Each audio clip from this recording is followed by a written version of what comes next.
最近好多人问我，他最近经常感觉到胸闷、胸痛、呼吸不顺畅，怎么办呢？试一下这样做吧。两个方向，一个是胸式呼吸，一个是肋式呼吸。首先，我们躺到我们的地面之上，我们将我们的双手，一只手在下，一只手在上面。然后我们做呼吸的时候，下是两个方向，一个是我们垂直向地面的下，一个是向我们腿方向的下。好，吸气的时候，我们把我们的胸椎往上隆起，将我们的手顶上去。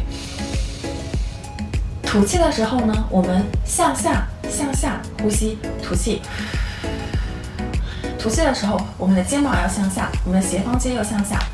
好，再其次，我们吸气向上，顶开我们的手向上，将我们的胸椎尽量的扩大，留出我们的空间。好，吐气的时候，